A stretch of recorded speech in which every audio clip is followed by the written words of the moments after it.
would like to start with the program.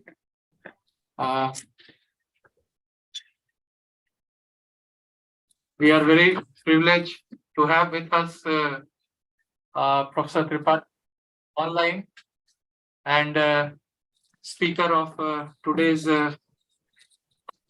monthly lecture series, Dr. Tirthankar Banerjee sir.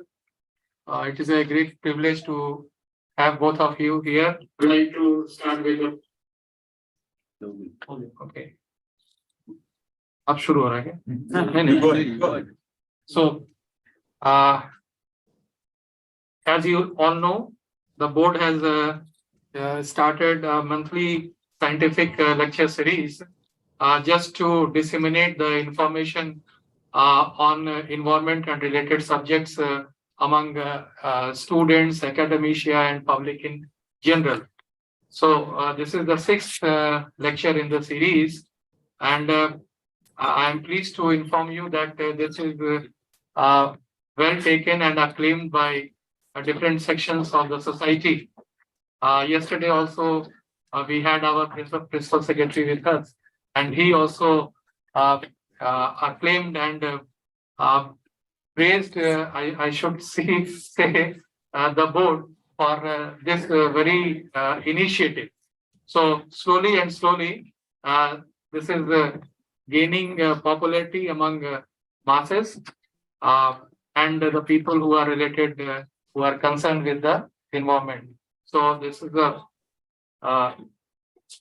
step taken by board in a positive direction, and I am very pleased that today we are going to discuss about a very important topic on aerosol by Professor Tirthankar Banerjee from Institute of Environment and Sustainable Development, BHU. So, before we go to the lecture, may I request Member Secretary of the Board, Sri S. Chandrasekhar ji, to just present a welcome address. Sir.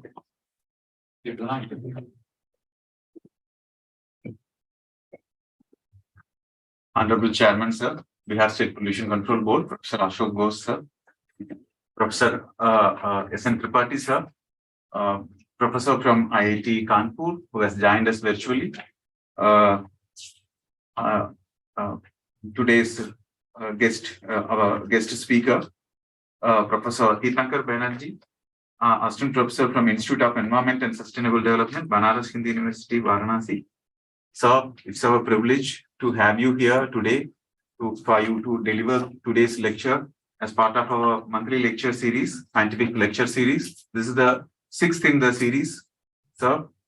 Earlier we have discussed, we have already conducted this such sort of lecture on topics like water pollution, on construction and demolition waste, on solid waste management, and on air pollution as well, sir.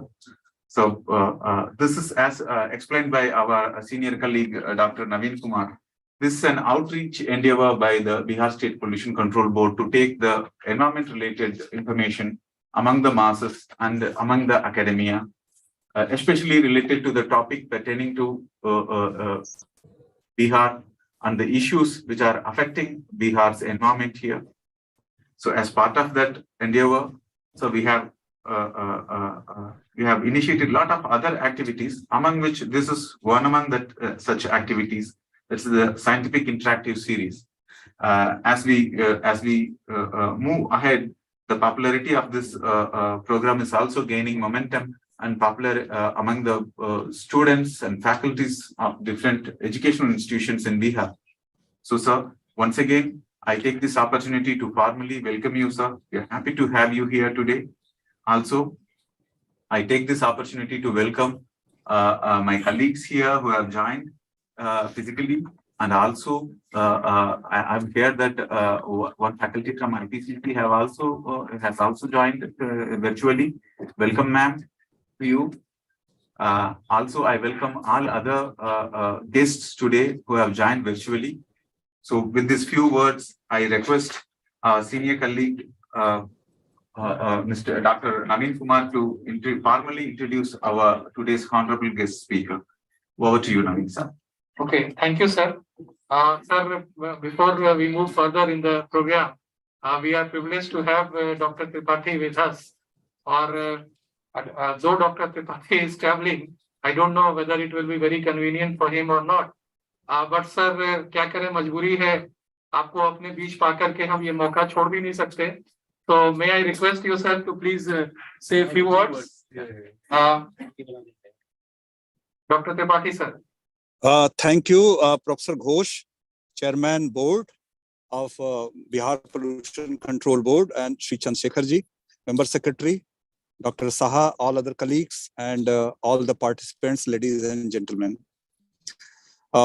I think it's a fantastic start on the part of Bihar Pollution Control Board. I'm truly elated, excited to see that the board has started looking into the broader sustainability goals in mind, as it was mentioned by Member Secretary, that we know that development has to happen, but we also must protect our environment, be it water, soil, or air. Particularly, I can tell few words about air, because the today's speaker is also going to speak about one of the major criterion pollutants, that are particulate matter. He's going to speak about aerosols over Gangetic Plain. Most of the audience would probably know that Government of India has launched a very major ambitious program, which is now into its fourth year, Clean Air Program, to with a goal to cut down particulate matter 2.5 by about 40% by year 2025 or so. And I just witnessed, in fact, Professor Ghosh was also there. We had a very nice time where a ministry selected few cities across India on a competitive basis, which are being able to cut down particulate matter in last few years by diligently implementing their action plan.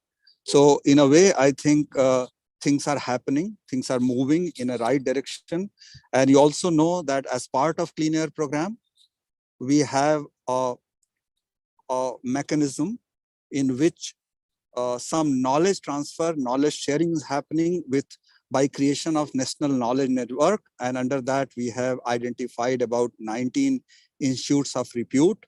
I'm also very happy to observe in last few months during my intense interaction with the Bihar board officials and the team, that they have engaged the institutes of repute on a regular and in the state of Bihar.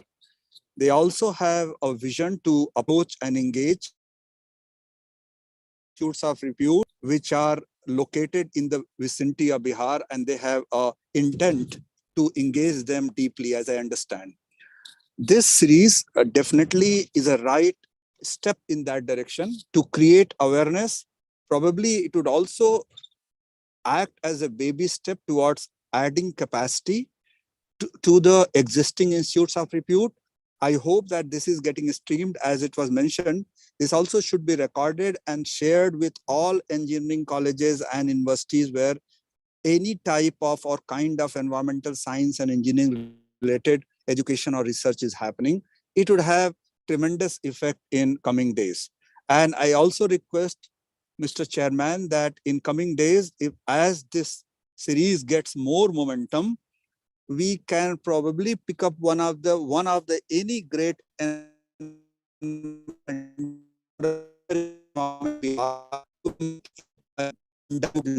it will add more gravitas to this lecture series. So with that, I will not take any further time. I'm very privileged to be part of this 6th scientific interactive series, and I wish all the success to series under the leadership of Professor Ghosh and Shri Chandrasekhar. Thank you so much. Thank you, Dr. Tripathi. Thanks a lot. And we are looking forward for more association with you.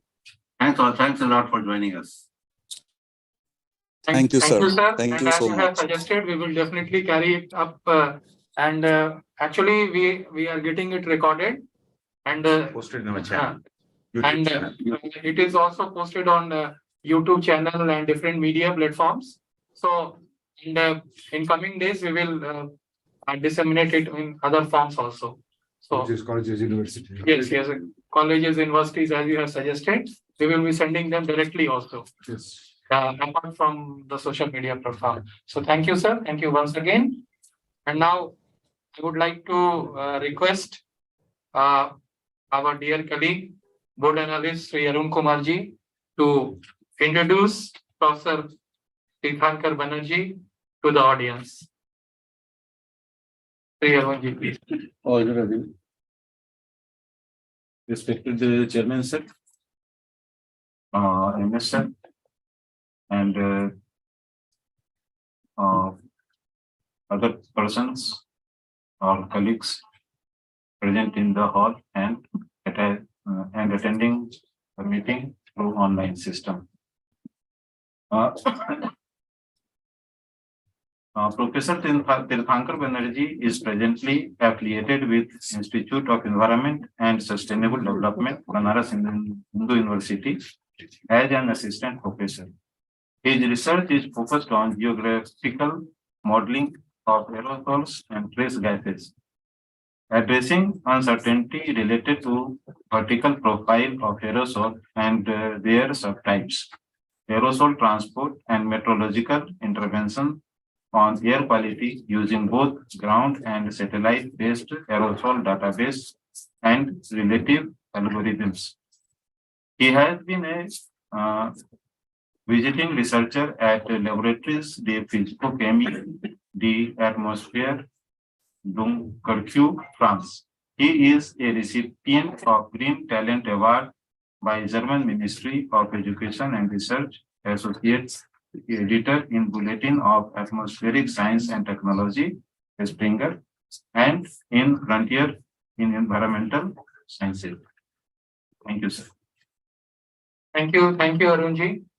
I have been assigned to brief about the topic.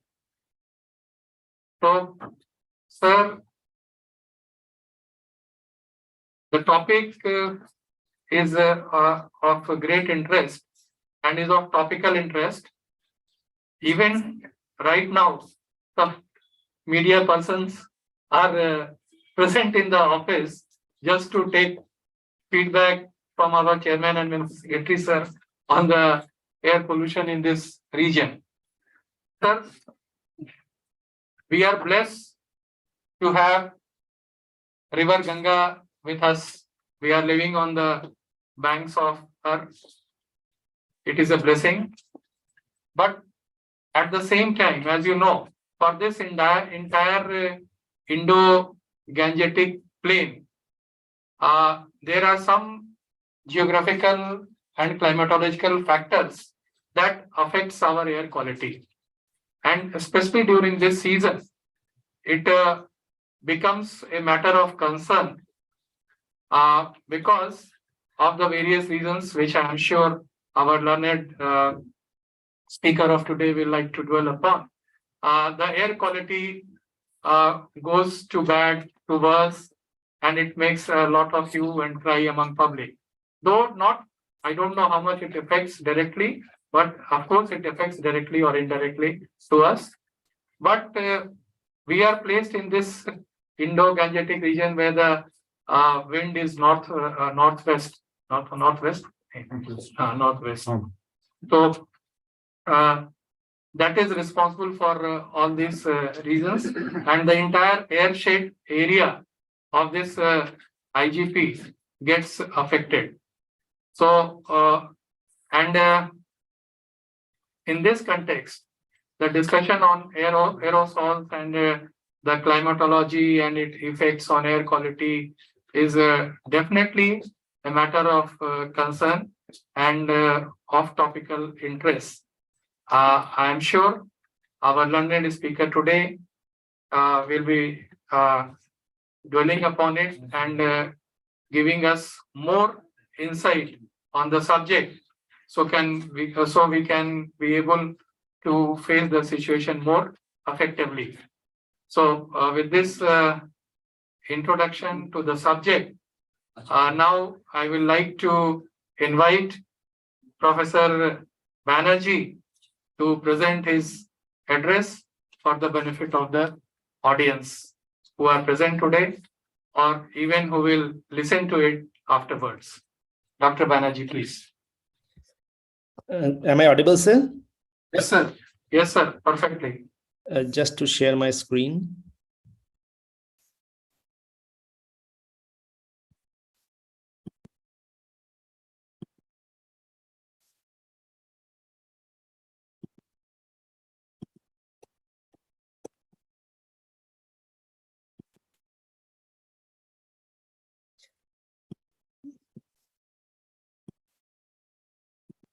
Just a second, I'm sharing my screen.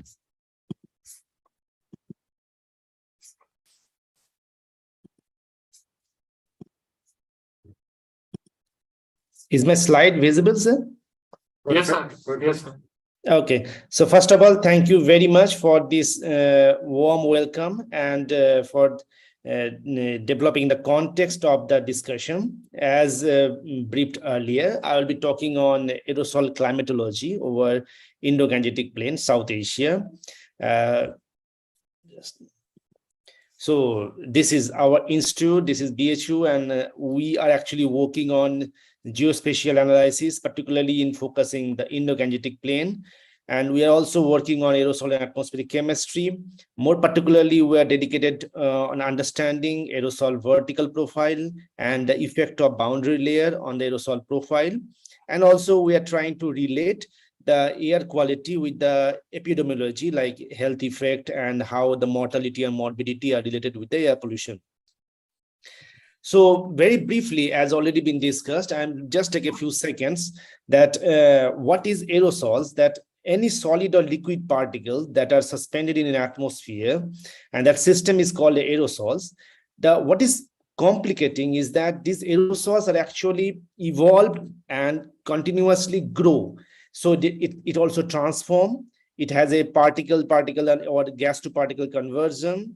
And that's why an aerosol that is emitted from a particular area, when it transport to a larger distances, its nature, its property, both in optical and chemical property, and how it is going to affect the climate and human health gradually changes.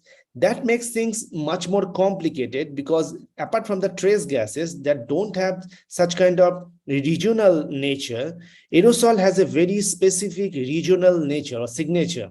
And that's why the heterogeneity at a spatial and temporal and vertical level are very important to understand that how aerosol is going to affect the climate and human health. Now, the most basic sources or most conventional sources of aerosols, if I call it, like a PM 2.5, which is a particulate matter less than 2.5 micrometer diameters, aerodynamic diameter. The major sources are like biomass burning, even from the biogenic emissions, the volcanic eruptions, forest fire, sea or marine aerosols, industrial emissions, and traffic emissions. And even apart from these, the other important sources over the Gangetic Plain is the burning of waste and refuse. Typically the municipal waste, which are often discarded in the street, and to rid of, we actually just to burn them to avoid disposal. So this also causes a lot of PM 2.5 and a PM 10, which actually comes to the atmosphere, nucleate condense to form a larger particle, and either they affect the atmosphere by a direct effect or aerosol radiation interaction, or they affect climate by as an indirect effect, what we call aerosol cloud interaction. And by this, they can affect the hydrological cycle by changing the precipitation pattern, by modifying the cloud morphological property, like by extending its residence time, making more cloud which are not producing more rainfall, and thereby it affects the agriculture production, food security, and human health. So all things are actually interconnected. The kind of sources that is present in a particular area, the kind of aerosols that is generated from individual sources, and then as it goes or passes through transport from one region to other, There are changes in the physical and chemical property, and thereby its effect on aerosol cloud interactions or aerosol radiation interaction keeps on changing.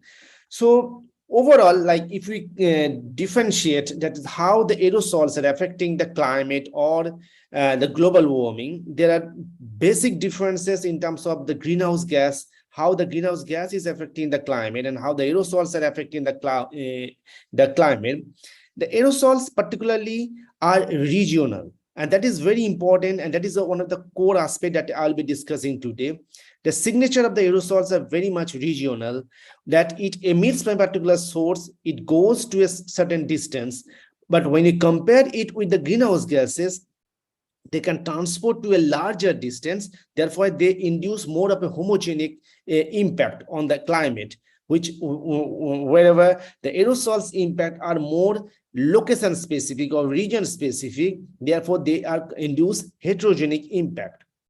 So now there are many aspects to measure the aerosols, like there are, and the basic components includes inorganic species, organic species like organic aerosol, polyaromatic hydrocarbon, VOCs, elemental carbon, mineral species, which is coming from the crustal sources, and bioaerosols. There are many processes to measure this kind of composition by using ground-based monitoring system, and these figures indicate that the composition of the aerosols, or you can call it the composition of the PM 2.5, vastly changes as per where we are actually monitoring. Now, if you compare this again in Varanasi, which is a very closest city to the Patna and in very close to the Bihar, you will find that there are differences in the what kind of aerosols we are talking. If the aerosols or PM 2.5, which are actually larger in size, like coarse particulate, they are something more mineralogenic. They have more mineral particles. They are more crustal particles. They have slightly less amount of elemental carbon and organic carbon component in compared to the finer particulates like PM 2.1 and PM 1.1 or 1.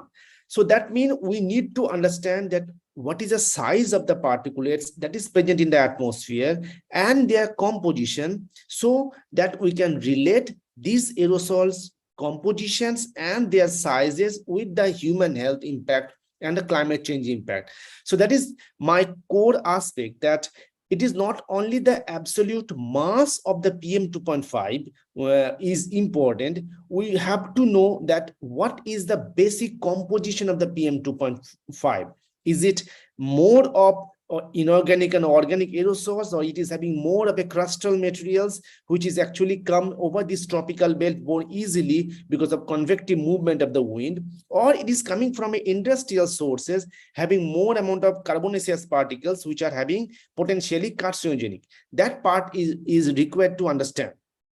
Like you will find that globally there are different regions have a different signature. Like over the Middle East region, they have more of a dust aerosols, but when you compare over over the African area, we have a agriculture burning emissions of aerosols are more prominent compared to the Sahara region, where we have a dust particle, and over the North America, this is most made up of smaller fine particulates coming from the either wildfire smoke or coming from the industrial or automobile emissions. But if you compare this kind of regional signature of aerosols against what is actually prevalent over the Indo-Gangetic Plain or even over the Indian subcontinent, you will find that this is typically a mixed kind of aerosols. It has a numerous kind of sources coming from the biomass burning, coming from the industrial emissions, coming from the automobile emissions, and also coming from a long-range transport. That's why the aerosols that is present over this South Asia or particularly Indian subcontinent are much more complex, and their impact on the human health and the climate is much more complex compared to what we actually experience over the other geographical region. So how to measure this global distribution of the aerosols and how to measure that transport or long-range transport of aerosol from one region to other? One of the important application is the use of satellite database. Now, there are many satellites, that Indian satellites and the NASA-based satellites or JAXA satellites are there that we can use to monitor long-range transport and or to understand the system on a global basis, like to understand that what is actually happening in the system, that how much aerosol is actually coming from a long-range transport, what is the optical and physical properties of this aerosol that is present in the atmosphere, and how it is actually affecting the hydrological cycle. So I'll be taking advantage of one of the important constellation of satellites that is present over the atmosphere. We call it the Earth Observation System satellites, or another important term is the afternoon constellations satellites, where we have particular satellites like OCO, GCOM, Aqua, Aura, Calypso, CloudSat. They are different kind of satellites are actually running over the same region with a very small time gap. So that leads to provide us information from different sensors, different information from a different sensor within a very small time gap. So we can actually have the complete idea that what is the nature of the aerosols and how it is actually varying over a large geographical region. So by using this kind of satellite database, we can have such kind of image that the global distribution of the aerosols in a daily basis, and also we can track their changes. Now, this is another important factor, like when we go to understand the or use the satellite database, there are many complications that need to be done. So I'll be taking just a few seconds to discuss that.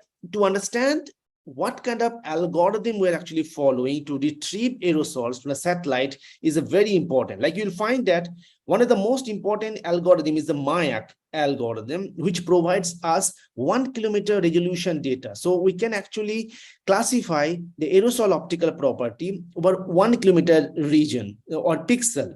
So this provides a very good, like over you see that on 21st December 2016, the typical smoke distribution over the entire Gangetic Plain. This is the entire northern India. The one aerosol algorithm can capture this, but other algorithm may not able to properly capture. Like in the dust on the 21st April of 2010, the entire the western part and the northern region having a huge amount of dust. So one algorithm can able to catch, other algorithm cannot able to catch. So this is another important point that we need to keep in mind, that we need to choose algorithm properly to understand the episode specific event. Now, the context of today's discussion is what is actually happening over the Indo-Gangetic Plain. Now you'll find this Indo-Gangetic Plain spread across from the Karachi to Lahore to Delhi, Agra, Kanpur, Banaras, Lucknow, Patna, and Kolkata to Dhaka. So this entire region is actually having a similar kind of geographical nature, like a flat plain. So whatever happens in a particular area, any of the particular area, it has a chance that these aerosols or particulate matter may be transported throughout this region. So if we just subset the Gangetic Plain, like this is the Gangetic Plain, you will find this is the Lahore, this is Delhi, and this is the Kanpur, this is another another city, and this is the Bangladesh, Dhaka. You will find that by the selection of different algorithm provides a different kind of aerosol optical depth. Some provides more amount of aerosols presence and some amount of less amount of aerosol presence.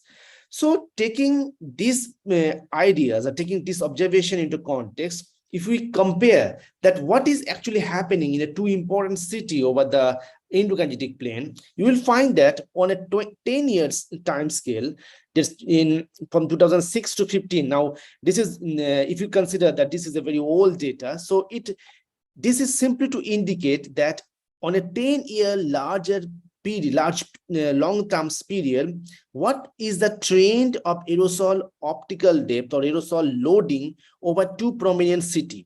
You will find that both in Varanasi and Patna, from 2006 to 15, there's a continuous increase in the aerosol optical depth. Obviously, there's a lot of peak and troughs, there's a lot of increase and decrease, but overall, the increase is prominent. Now, if you found that what is the interannual variation of the aerosol optical depth of a different city, you will find that the interannual increase in the AOD in Patna is almost 42%. So that means in each year, the AOD is slightly increasing, and which is the similar trend that is found in also in Varanasi, but not in that extent over the Lahore and even the Delhi and even in the Kanpur.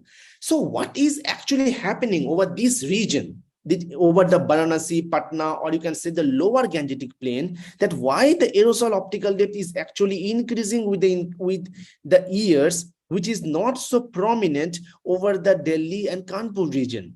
Now, this is the core of this discussion, that actually aerosol transport, and that's the long range transport from a larger distances, induce, or you can say it come along with a lot of pollutant from a different vertical height from the northern plains and from the western region of the India, and even from the farthest Middle East region, that actually keep on accumulating aerosols over this particular region. Now, obviously, the wind movement at a different vertical height is very much different. Now, you'll find that some of the wind which are actually coming at a near about 700 millibars. So, as you go in the upper atmosphere, the wind pressure will decrease. So you'll find that at the upper atmosphere, at about 700 millibar pressure, you'll find that the wind is actually coming from the totally western region. And when you go to the lower surface at about the wind vector at about 925 millibar, the wind is actually coming from mostly from the northern region. So both these wind that is coming, like in January, there's a slight change during the February, and almost similar during March. So these three typical months, you will find that the wind is actually coming from the northwesterly direction, but also that varies with the height. Some is at a higher height is more prominent from the westerly, and at a lower height it is coming more prominently from the northern side. So both these kind of varying wind on their movement can actually come along with a different kind of pollutant, and you will find that due to this movement of this wind, you will find that the red lines indicate, or red zone indicates, the higher aerosol optical depth, whereas the blue one indicates a lower optical depth. You will find that typically during January, there's a more accumulation of the aerosols over this lower Gangetic Plain, which is actually the result of long range transport and also coming from the ground sources. Now, there are typical examples like how the wind actually bring a lot of dust particles from the Middle East. This clearly indicates that the dust particles originating from the Middle East is actually transported towards the western regions of the India. Now, another important factor, why this wind is actually coming towards the central or lower Gangetic Plain, not in the other place. Now, this is actually purely a meteorological factor, and which we cannot change actually, because this happens over a large geographical region. Now, if you find this, the first figure, it indicates different isobar, that how the wind pressure is varying with the distances. You will find that there is a high pressure zone over that is coinciding with this lower Gangetic Plain, particularly over the Indian state of Bihar, lower West Bengal, and some part of the Jharkhand. So what happens, there's a consistent anticyclonic zone that creates over this particular region. So this anticyclonic zone, that means the higher pressure zone, is the nature of this higher pressure zone is actually the accumulation of the aerosols. That means these anticyclonic zones act as a subsidence zone. That means the wind, which is coming from a long range distance or the transboundary movement, they come at a higher height, and due to formation of this anticyclonic zone at a higher height, the wind subside over this region, over this lower Gangetic Plain. As the wind subside, so typically wind, which is actually burdened with a lot of pollutant like aerosols and other trace gases, they inevitably coming and subside over this region and increase the pollution load. So that means even we do not have a significant contribution from the local air pollution sources over this region, still wind will bring many air pollutant from the upper northern region, or you can call it from the northern Indian part, or where the Delhi and other regions, and it will bring those pollutant over the Bihar, Jharkhand and West Bengal, and keep on accumulating the pollutants. Like you will find that the dust particles, this is typically during the month of the January and December, this gray color, this is indicated the presence of the dust and the smoke. They actually coming towards this is the white lines indicate the Banaras city, and the Patna is very nearby. So grease on gradually come and accumulate. Now the third figure also indicate that movement of the wind and also the accumulation of the aerosol, like the aerosol optical depth. Typically more or red in color indicates the greater in quantity. So again, you will find that due to presence of the higher wind speed, also presence of anticyclonic zone over this region, the pollutant keep on accumulating over this region, and they actually persist for a longer time. Their residence time gradually increases. So that leads to more or higher concentration of the aerosols over these regions, which is typically, I'm not saying that the local sources do not contribute, but I'm saying that, but I'm insisting that the meteorology drives this pollution over this region and keep on accumulating pollution over this region. So if this is not a phenomenon over this Gangetic plain only. This happens over many global area. Like you'll find that the Australian bushfire that happens in December 2006, and then 14 December, when the pollution start, it actually move on and move along the entire northern hemisphere in 18 December, 19 December, and as they move the entire southern hemisphere, they reach over the Australia again during the 24th December. So it took only 10 days to transport this dust or smoke pollution from the Australian bushfire to come back to Australia. So by 10 days, the aerosols actually move the entire globe to come back to Australia. So it happens globally.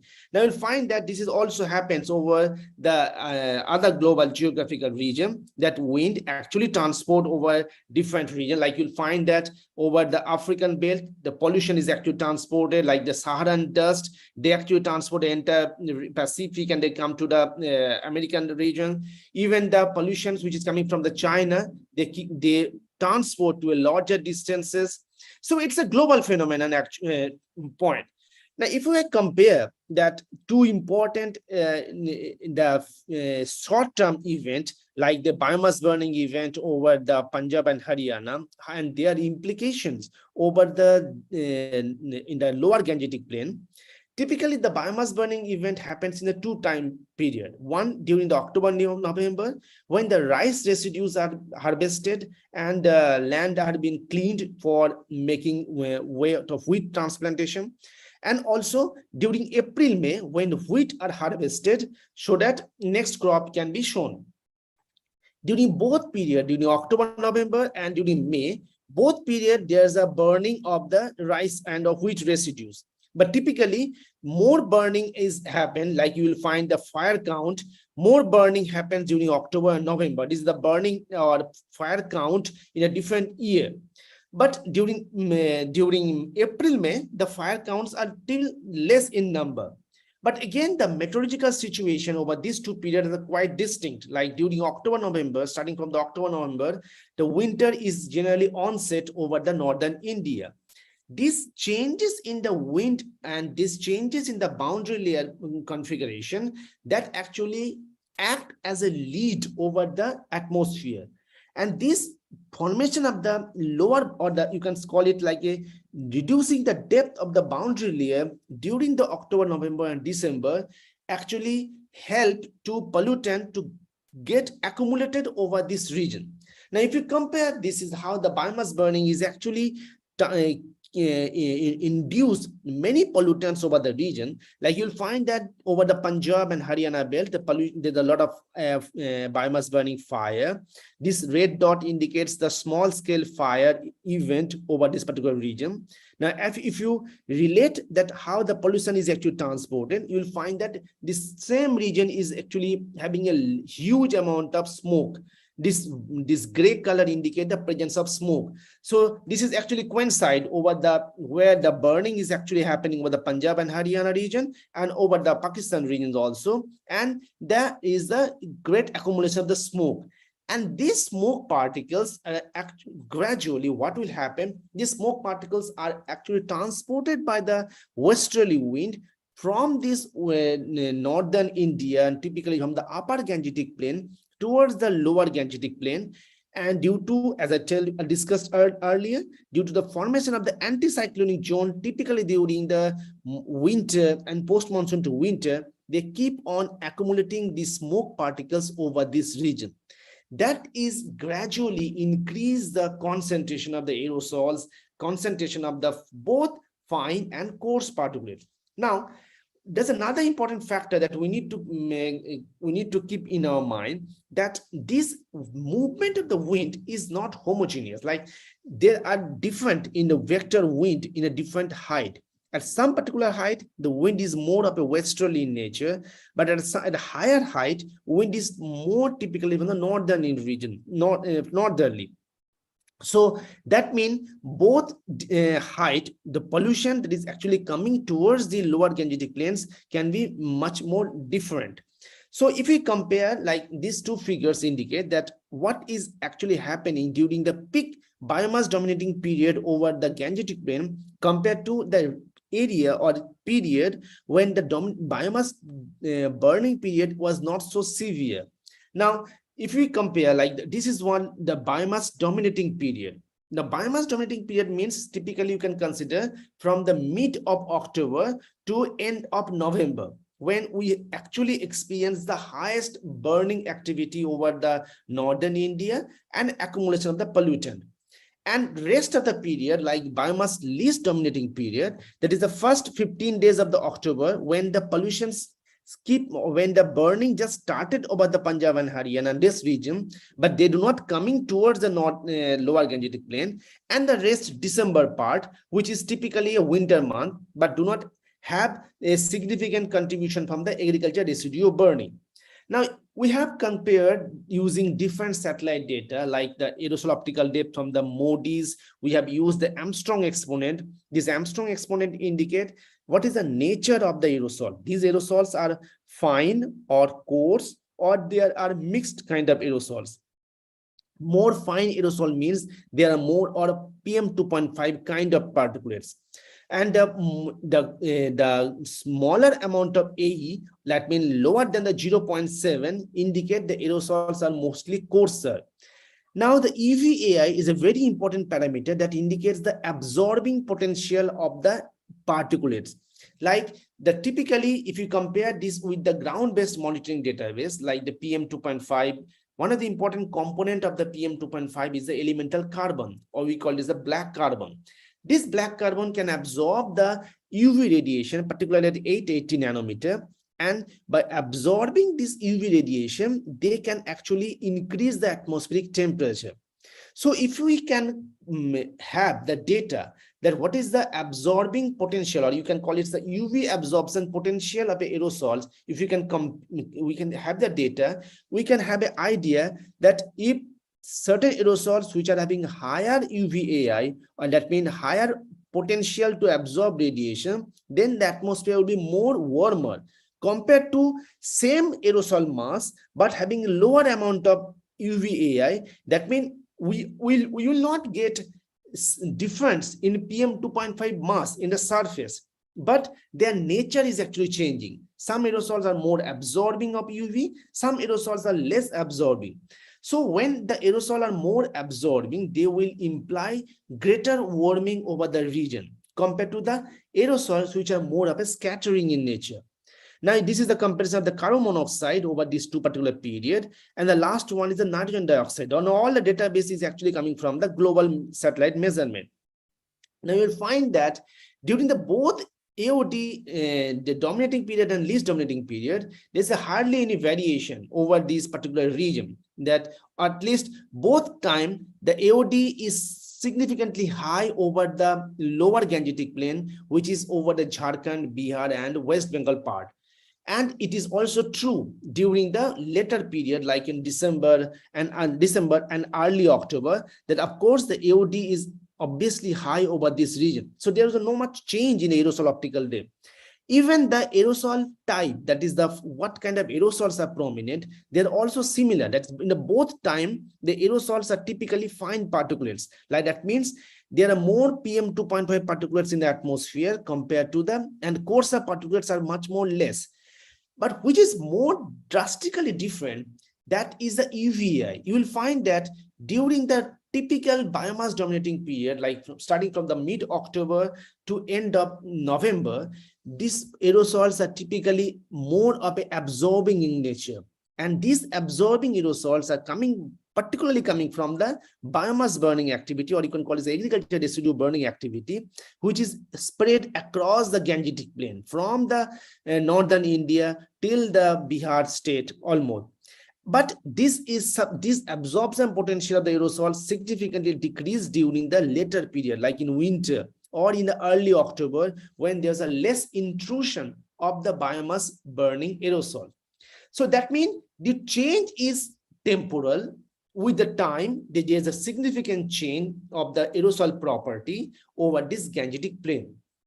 Same thing happens over the carbon monoxide also. Carbon monoxide concentration is extremely high over this part of the entire Indo-Gangetic plain over the typical biomass burning period. And during a less dominating period, the carbon monoxide concentration is also much more declined in nature. And the nitrogen dioxide, you will find that there is hardly any difference in the nitrogen dioxide concentration, which is typically indicate the major cities where the NO2 concentration, and also the Renukut industrial belt, where the nitrogen dioxide concentration is significantly high, like in Delhi, like in other northern part and northern states. But this do not have a typical regional signature. But which is more prominent, that during this period, aerosols optical depth, that means the presence of aerosol is much more high over the lower Gangetic plain, which are mostly fine particulates and also which are mostly absorbing in nature. That means in a typical ground-based monitoring database, we can call that presence of fine particulates of having more amount of black carbon or elemental carbon is highly prevalent during this period compared to the others time, or you can call it during the October, December and early October. Now, this figure indicate that how is actually the pollution is transported during this typical period. Now, over the years, like if you follow that during summer, what is the wind, how the wind is actually moving, and how the wind is actually moving a different vertical height during summer, during typical monsoon and typical winter period, all is actually in reference to the city of Varanasi, which is very much close to the city of Patna. So whatever we are having here in the Varanasi will be almost similar to the city of Patna. So you'll find that during the lower the pollution, which is actually coming at a lower height, around 500 meters, the pollution is typically coming from the upper Gangetic plain, or you can call it northern India. But at the higher height, at about 1,500 meters, it is coming from the farther distances. Now, during monsoon, both the northeast and northeast wind is actually coming. This is the typical monsoon movement. And again, during the winter, all of the air mass is actually coming from the western region, or you can call it the northern Indian part, both at a lower surface at about 300 meters and also at a 500 meters. So that means this wind is actually coming from the northwestern region of the Indian subcontinent, and as the wind is actually coming from there, they keep on accumulating aerosols over the region. Like if you compare this thing again, during post-monsoon, these red dot lines indicate they are the burning activities during the October-November. During typically October-November, what are the burning and what are the fire spot over the South India? And if we plot the movement of the wind during that particular period, you will find that the entire movement of the wind coincide over the fire spot. So of course, if there's something is burning over this region, that will eventually come to the lower Gangetic Plain, and as it is coming to the lower Gangetic Plain, they will gradually accumulate due to the presence of anticyclonic zone. Now this figure C is a very interesting figure. You will find that we have compared during monsoon period in 2009, 10, and 11. We compared during monsoon season what is the changes in the black carbon concentration and how these changes in the black carbon concentration relate with the movement of the wind. You will find that during the low black carbon concentration over the Varanasi, during 3 typical years, now you will find there's no differences in each year. In 3 typical 9, 10, and 11, the wind is always coming from this region when the BC concentration is very low during the monsoon period. But when we compare the BC concentration at the higher level, like at about 15 microgram per meter cube or 12 microgram per meter cube, at that time, there's a significant contribution of the northwesterly wind, which is coming towards the Varanasi. So that means the higher BC concentration is actually coming from the upper IGP and the northwestern dry region, which is actually increasing the black carbon concentration over this particular part. That simply indicates the long-range transport of pollutant from the northwesterly due to the prevalent meteorological condition is very, very important factor in accumulating pollutions over this region. So, of course, there are contribution which is coming from the local sources, and also there are contribution of the meteorological factor. Now, these figures indicate again the same thing that I'll be emphasizing, that this small red dot indicate the fire activity, particularly in one day, 8 November 2018. And this green line indicates the city of Delhi, the Delhi boundary. You will find that this is a huge amount of burning over this northwestern part. And if we compare, these red lines indicate the PM 2.5 modeled by artificial intelligence from the Maya aerosol optical depth. Now, when we plot this modeled PM 2.5 over this line indicates the Gangetic Plain, Indo-Gangetic Plain. So when you plot this thing, you'll find that wherever the burning is there, like typically this on the region, there's a high intensity of the PM 2.5, which is completely overlapping over the city of Delhi. And this blue line indicates how the wind is actually moving. So this is a straightforward example that yes, the pollution which is originating over this region is accumulating the pollutant, transporting the pollutant towards the lower Gangetic Plain and the central Gangetic Plain cities, and they are keep on increasing the concentration. Now, another important thing that will be the last part of my discussion is the vertical stratification. Now, as I said, there are different wind speed at a different height. So that means there are chances that different kind of particulates can be accumulated over a different vertical height. Now, first, if you follow this figure, over this Gangetic Plain, this is a typical, like this is a latitude, longitude, you'll find that over the entire Gangetic Plain, there is the dominance of this orange color. And this is coming from the Calypso satellite, which is a vertical leader, and is a very, very important satellite, which provide the vertical distribution of the aerosols. That means in each 30-meter height from the surface to a certain height, and then up to 60-meter resolution, they provide what is the aerosol, how much the aerosol is present, and what is the type of the aerosols is present there. You will find that up to 0 kilometer to 5 kilometer height, there's a complete dominance of the this orange color, which is number 3, that indicate the aerosols. That means there is a presence of the aerosols from the 0 to at most 5 kilometer height over this entire Gangetic Plain. Now, if you segregate that what is the aerosol type, then you will find that again, this is the same region what we are talking about. You will find that mostly the aerosols at a lower height from 0 to 3 kilometer. This is mostly of the red. This has been plotted by using MATLAB software from by measuring by using the Calypso database. You will find that up to from the 0 to 3 kilometer, mostly the aerosols are red and black in color, which indicate polluted continental, that means the urban aerosols coming from the urban sources, and also the smoke particles, which is typically from the anthropogenic activities like the automobile emissions, industrial emissions, biomass burning, and the waste burning emissions. But which is very, very significant, that you will find that from the 4 kilometer to up to 5 or 6 kilometer, there's a dominance of the dust particles. So there are aerosols from 0 to 5 or 6 kilometer, but their nature is actually changing with the vertical height. That means they have a different implication on the formation of the cloud and the atmospheric heating or modulating the oscillative power of the atmosphere. These aerosols, which are red and black in color, are more absorbing in nature compared to the dust. Dust can have an impact on the formation of the cloud because this is a zone where the cloud formation actually happens. So that means this is a very interesting point, that aerosols keep on accumulating over the Gangetic Plain, but their height and their variation with respect to height is significantly differ.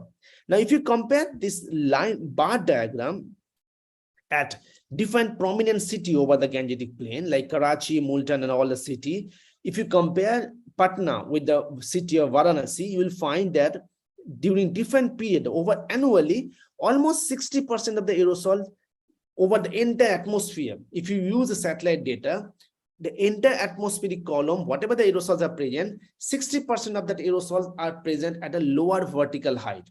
The rest is present at about 1 to 2 kilometer, 2 to 3 kilometer.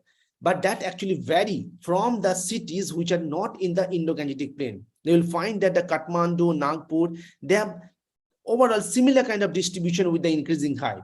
But these things also change. Like you'll find during March, April, May, only 30% of the aerosol that is present at a lower height, lower than the 1 km. But when you go in the October, November, and December, January, February, post-monsoon and winter, most of the aerosols present at a lower vertical height. That means they have a far greater potential to affect human body, human exposure. So that means overall we can assume that we can quantify actually that almost 1% of the aerosols that are present, 41% of the aerosol about the entire atmosphere present within the boundary layer, and almost 60% present at the above the boundary layer. But this is not universal. This is keep on changing based on the season, based on the certain small scale episode, based on the how the boundary layer is actually varying over a particular region. But overall, my submission is that the aerosols which are present over the Gangetic Plain, they are vertically stratified, which is more prominent for different aerosol type. Some of the aerosol type, like absorbing aerosols, are more prominent at the lower atmosphere, which are having more negative human health impact. And some of the aerosols, like a typically dust particle, they are present at a very high altitude from 4 to 6 kilometers, and they imply on the formation of the cloud.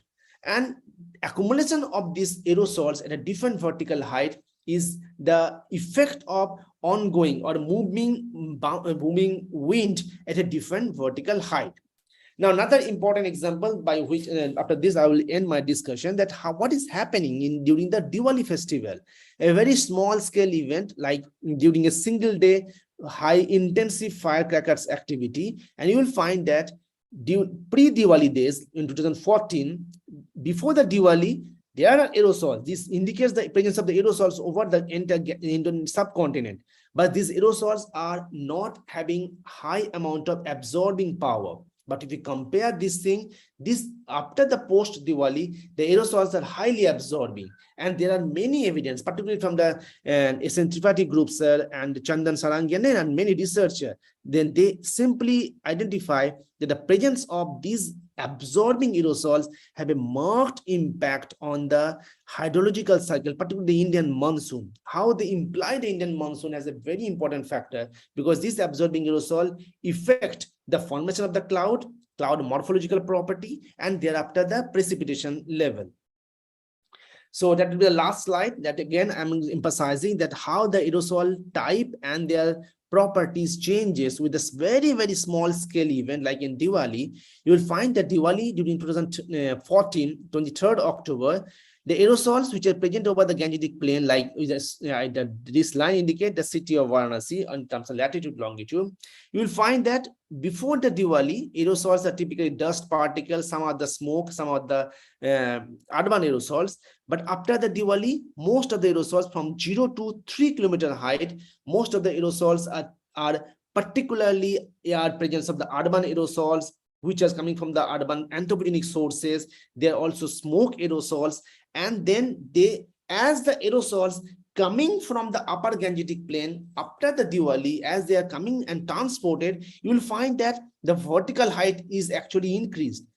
Diwali, they are only from 0 to at most 3 kilometers.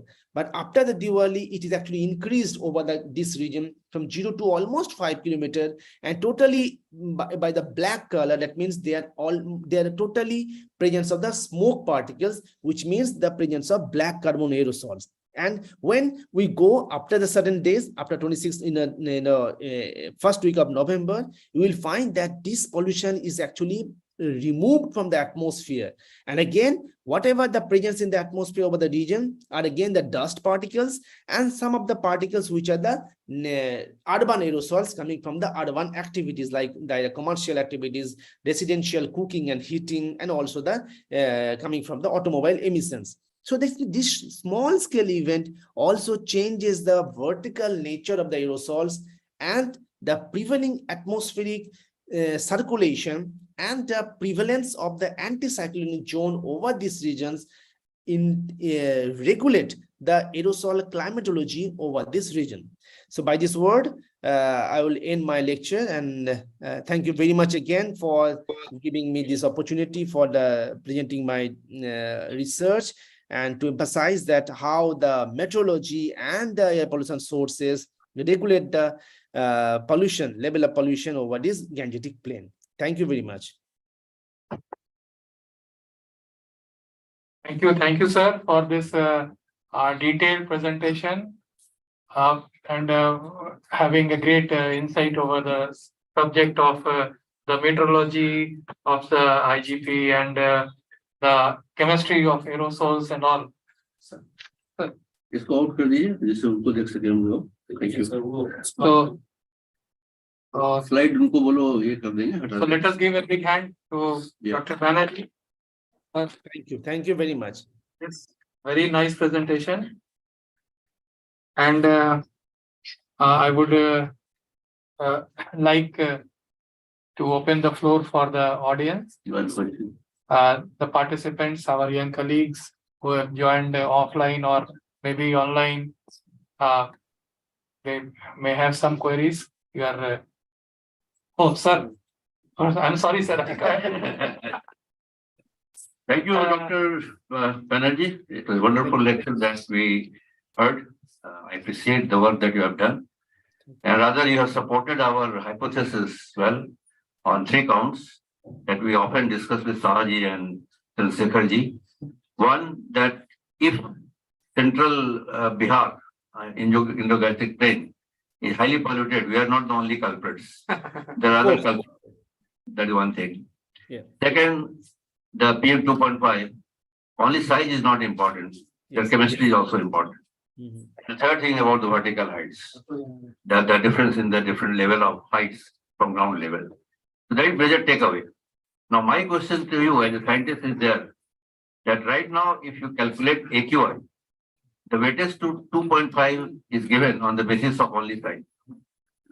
So is it scientifically correct that the weightage for 2.5 should be given only based on their size, not on chemistry?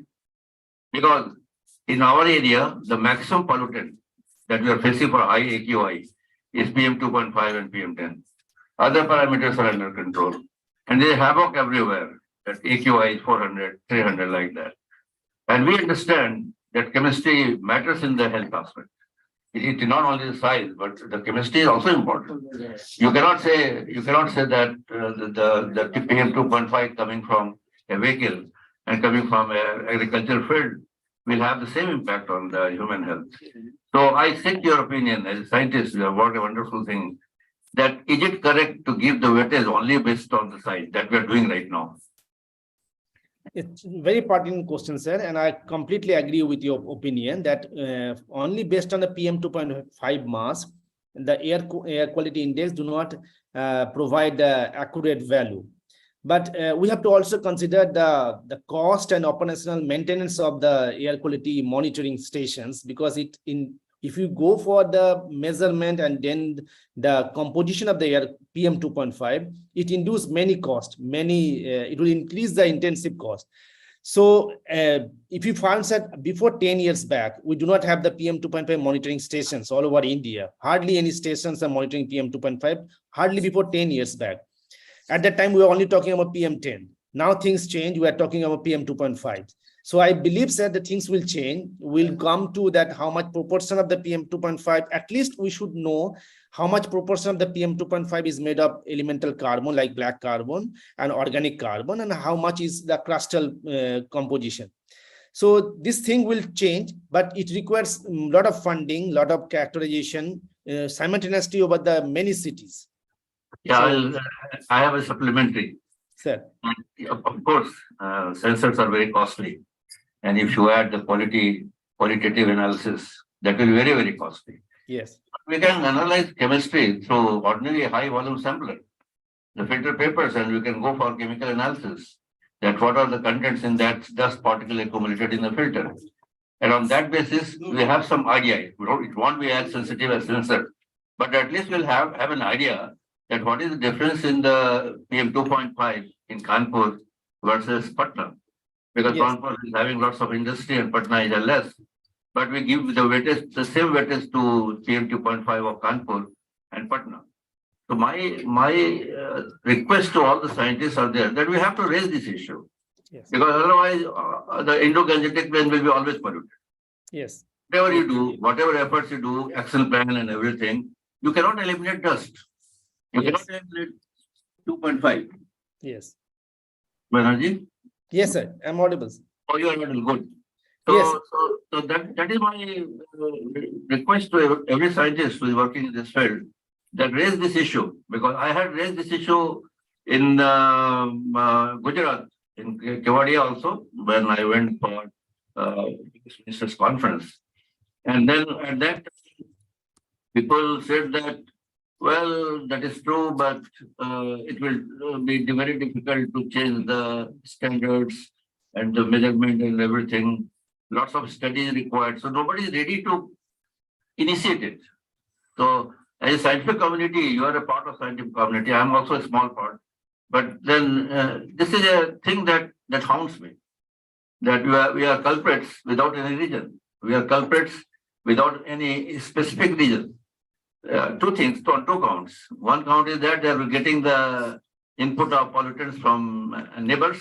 Yes. And the other, our chemistry is less harmful as compared to others. But Yes, we are branded as highly polluted, and others are branded as less polluted. So Yes. that is not fair. Mera khun khun, aapka pani, mera nahi, aapka khun khun, mera pani. वो like dialect था ना भाई.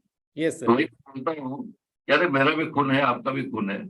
ऐसा नहीं है कि आपका खून है, मेरा पानी है. तो इम्पैक्ट तो होएगा, लेकिन इम्पैक्ट बराबर कैसे हो सकता है? तो केमिस्ट्री अगर आप देखते हैं तो. Yes, sir. So, of course, this issue has to be raised on different platforms. And you are the very right person to raise this issue. Why not you write a paper on this? Yes, sir. There are some works, sir. Actually, Professor Sagnik, they are actually doing many research on that how the different composition of the PM 2.5 are related with the human health. Yes. And there are some good papers globally. They indicate the presence of black carbon and the nitrate. They are the most important culprit compared to the PM 2.5 mass. So things are changing, sir, but it will, as you said, it will take some time. It will, but absolutely this is important. The composition is important rather than the mass. ये तो आजादी तो एक दिन में नहीं मिला था ना. Sir. 1947 में आजादी का लड़ाई शुरू नहीं हुआ था, बहुत पहले हुआ था. Yes, sir. आर्सेनिक में भी हम बहुत फाइट किए हैं. आर्सेनिक में पहले इंडिया में था कि 50 माइक्रोग्राम पर लीटर परमिसिबल लिमिट होगा, और WHO का बोल रहा था कि 10 होगा, और US बोलता था कि 5 होएगा. तो हम भी उसमें भी यही बोलते थे कि मेरा आपका खून खून है, मेरा खून पानी. और लड़ते लड़ते मैंने इंडिया में उसको 10 पर करवा दिया है, 10 माइक्रोग्राम. और हार के अब उन्होंने एक बीच का समझौता किया एक परमिसिबल लिमिट एक एक्सेप्टेबल लिमिट। ये भी अभी इसका लड़ाई मेरा चल रहा है। What is acceptable limit and permissible? Acceptable 10 होगा, permissible 50 होगा. So there is ambiguity. There's no clear cut direction. So that has to be there. That if a European can have a health issue by drinking water with 10 microgram per liter, do you expect that Indians will have the impact after 50 microgram per liter? No. They have also 46 chromosome and we also have 46 chromosome. Yes. Genetically, there may be minor differences, but human chromosomes are, the human genome is almost identical with minor differences here and there.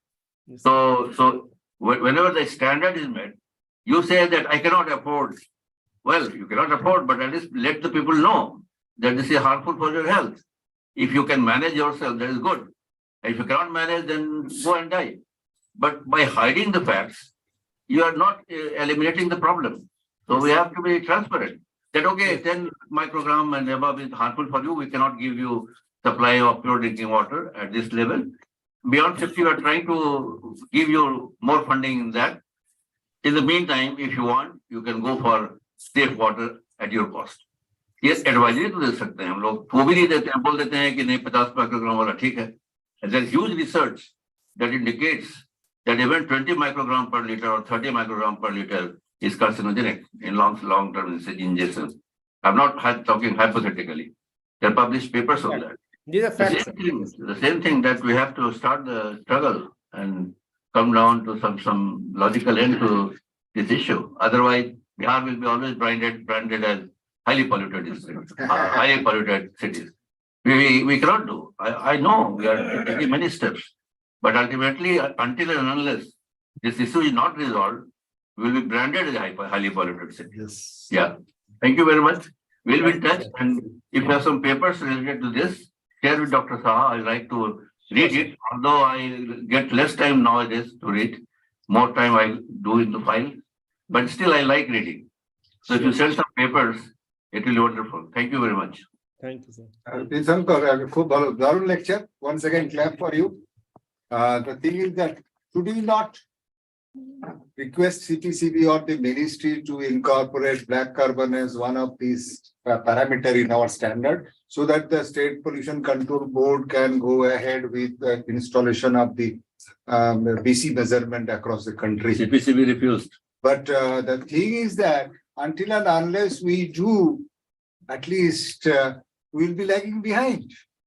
Since the black carbon is such an important part in deciding factor, whether it's the toxic or whether it has an impact on the climate, plus driving force for pressure and light absorption, heat transfer. So all these things are required to be taken care at this moment. This is also one of the submission. Just a suggestion. Number two is that, don't you think there is a back pressure from the Bay of Bengal also creating some problem? That actually I did not monitor yet now. What this can be true, particularly during monsoon period. During monsoon period, that can be particularly true, that the movement of the wind actually changes. But the changes in the pressure level during the Bay of Bengal, I did not actually explore that part. So whenever I was in Calcutta, I used to feel now the tide is coming up. So Ganga will be flooded. So that impact also must be, because the Indo-Gangetic Plain is a complete high pressure zone to low pressure zone. Yes. And once you are keeping a pressure, back pressure from the Bay of Bengal, it will have some impact. Definitely. And may increase your anticyclonic movement. And that may be the cause, one of the cause of accumulation of pollutants over Bihar. My observation. I will explore. Okay. Then number three, just I will not disturb you. Don't you think the position of the Bihar geographically is also a constraint? Because it is very near to Nepal and there is a notch, and where the pollutants are not able to move further. Yes. So that is actually intensifying the formation of the anticyclonic zone due to the presence of the Himalaya and Nepal and this region. So, of course, the geographical situation of the Bihar, and also not only the Bihar, the Gangetic Plain of the West Bengal and the Jharkhand. So, their presence over this particular region actually coincide with the formation of the anticyclonic zone. So, of course, these things is a geographic, more in of a geography compared to the more of a pollution context. Exactly. Thank you so much. Any questions, sir? Oh, floor is open for discussion, please. Floor is open for discussion.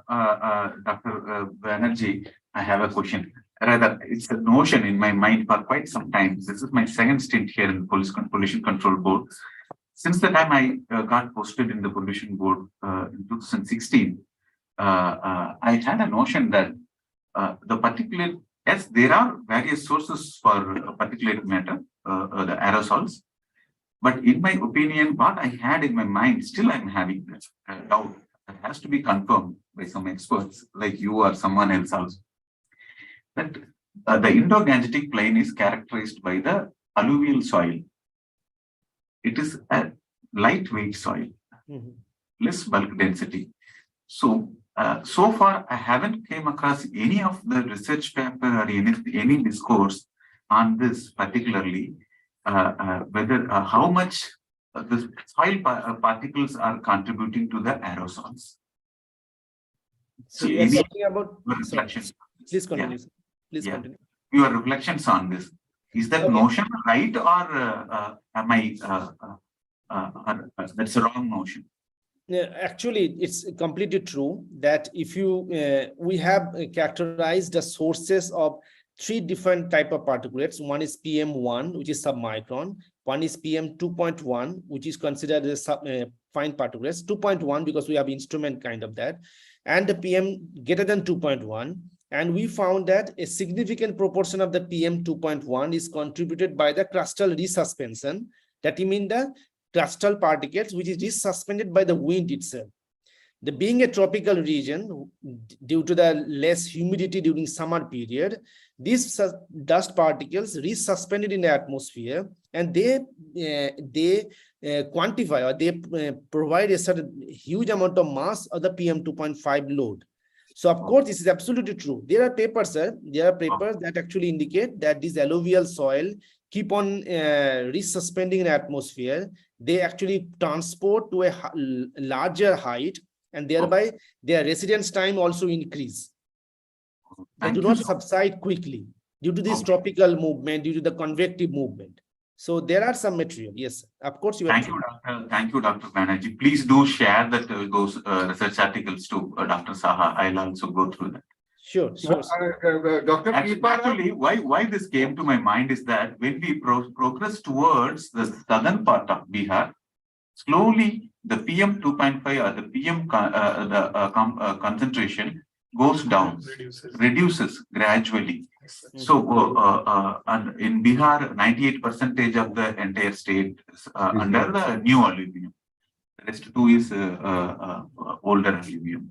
This is locked between Himalayas on one side and Chota Nagpur Plateau on the other side. So that's why Dr. Saha has also rightly put it that is that geographical location of Bihar is at a disadvantage that which makes it more polluted as far as the definition of CPCB or WHO is concerned.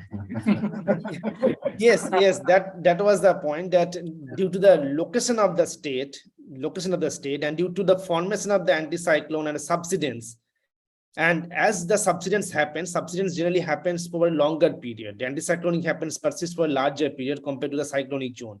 So that's why the pollutant which is actually suspended, like typically the aerosols, they keep on their residence time actually increases due to this anticyclonic nature. Okay. So of course the geographical location of the state is the important factor. Thank you so much for clarifying this. This will help us a lot. Otherwise, it's a fact. Shooting arrow in the dark. So you have given a clear picture about this. Thank you. So we have brought you on right time, right season also. From the very beginning, politicians and other other press people also, so that do not create any hue and cry in the society. And you have Actually, the region suffer. Whatever the situation, the region actually suffer. reason suffers. Yes, Of yes. course, there are opportunities to reduce the dust level at the ground. Anthropogenic activities can be regulated to control the dust pollution from the ground level. Yes, that is accepted. Though a lot of things have to be done to control that one. But still, being in our location is such a way that it's making us more dusty.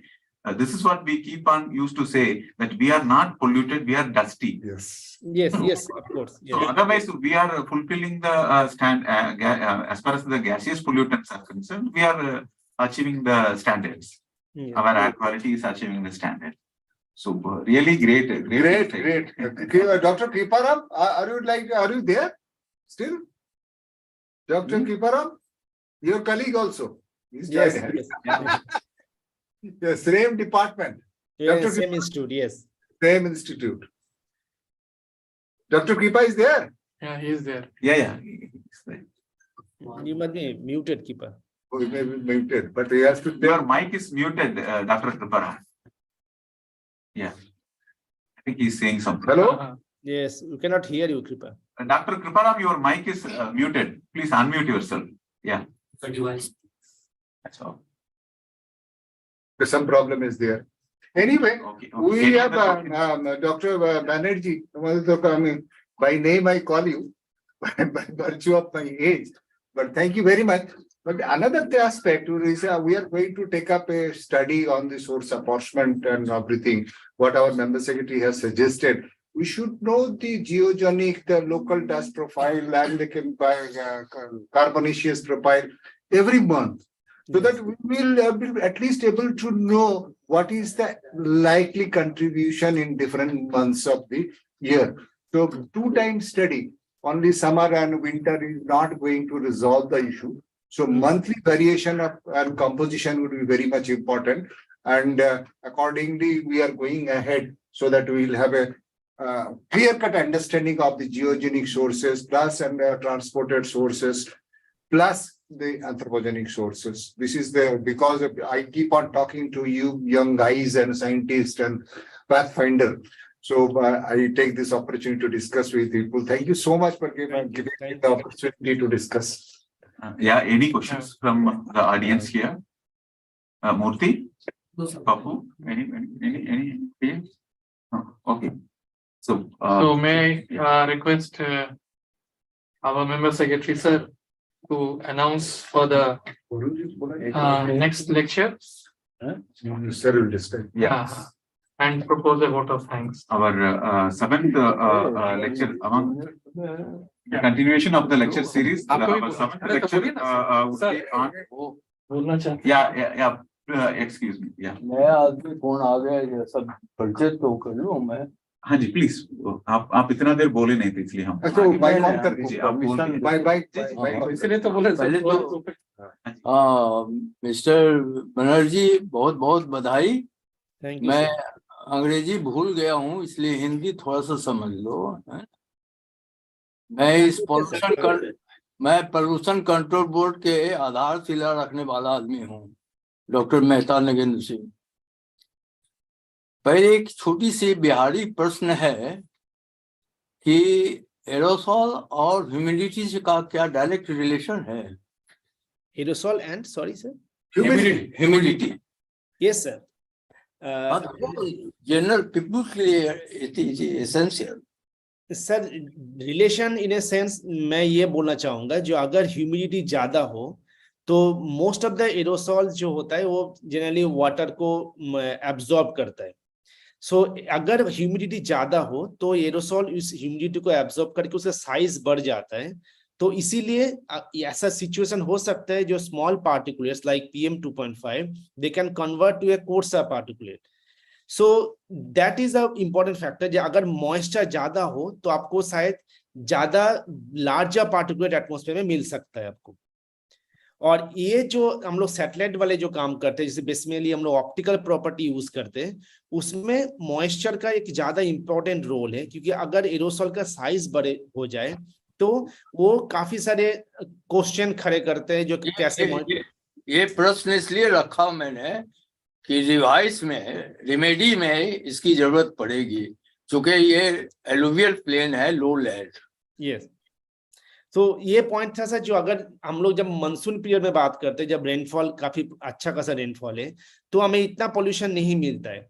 लेकिन जब summer के time पे moisture बहुत कम है, तो due to this मतलब ज्यादा जो डस्ट हमें आसमान में आता है। और ये एक चीज और भी फैक्टर है, जो पेव्ड रोड नेटवर्क हमारे पूरे उत्तर भारत में इतना अच्छा नहीं है सर। तो जब भी गाड़ी जब ये टूटा फूटा रोड में जाता है, तो पोल्यूशन व डस्ट पार्टिकल इजीली सस्पेंड होता है एटमोस्फियर में, compare to the southern India और एनी अदर रीजन जहाँ पे ज्यादा रेनफॉल हो, रोड नेटवर्क अच्छा हो, तो वहां पे उतना सस्पेंशन, उतना डस्ट पार्टिकल एटमोस्फियर में नहीं आएगा कंपेयर टू दिस रीजन जहाँ पे रोड नेटवर्क इतना प्रॉपर नहीं है। तो ऑफ कोर्स ह्यूमिडिटी जो पोल्यूशन का लोड को भी थोड़ा बढ़ाता है। रेनफॉल जो जैसे European countries they keep on having more frequent rainfall, जिससे क्या होता है आसमान काफी क्लीन हो जाता है, जो हमारे यहाँ पे नहीं होता है। We do not get adequate rainfall during summer और विंटर पीरियड, सो आसमान में वो पोल्यूशन स्टैग्नेंट हो जाता है सर। बहुत बहुत बधाई, धन्यवाद। मैं बनारस आते रहता हूँ, हर एक 2-3 महीने पर मिलूंगा आपसे, है ना? बिल्कुल सर, माय प्रिविलेज। मैं काफी इंटरेस्टेड है। मित्रों, 2 मिनट समय आपसे लेता हूँ। आप हमारे यंग जनरेशन हो, ऊर्जा प्राप्त करके आगे भी बढ़ सकता हूँ। सीएम हाउस से मेरा कॉल आया है, मुझे जाना है, इसलिए मैं वोट ऑफ थैंक्स करते हैं। Please excuse me sir. So I would like to announce the next topic for our next lecture, the coming month, ensuing month. The topic will be about legacy solid waste management by our honorable guest speaker will be Engineer Arun Kumar. He is a superintending engineer. He is a superintending engineer from the Municipal Corporation of Delhi. And we will be having this lecture on 25th of January 2023 at 3 p.m. So this is going to be the next month's topic. So with this, I would like to take this opportunity to thank our honorable guest speaker, today's honorable guest speaker, Professor Tirthankar Banerjee from Banaras Hindu University. Sir, we were enlightened by your very informative lecture. Rather, we would like to hear you once again. So we'll approach you for a talk on similar topic, somewhat related to the similar topic. So we are looking forward to hear you once again, sir. Thank you for accepting our request and delivering such a wonderful, informative lecture. I thank you on behalf of our honorable chairman, Bihar State Pollution Control Board. Actually, he has left just now. He had some other pressing engagement now. So he has conveyed his thanks to you, sir. So, and also on behalf of my colleagues who are seated here with me, and also on behalf of the few guests who have joined us virtually also, I thank you so much for accepting this offer, sir, and for enlightening us. Also, I take this opportunity to thank Professor S.N. Tripathi, sir, who has taken his time to join us and to encourage us. Sir, thank you so much. I think sir has got disconnected, it seems. He is traveling now, so he could not stay connected. Also, I take this opportunity to thank all the guests and all the participants who have joined this lecture today, and looking forward to see you all once again next month on 25th of Jan. Thank you so much. Happy New Year. Happy New Year. Happy New Year. Thank you so much, sir. Thank you. Thank you. खूब भालो देखो।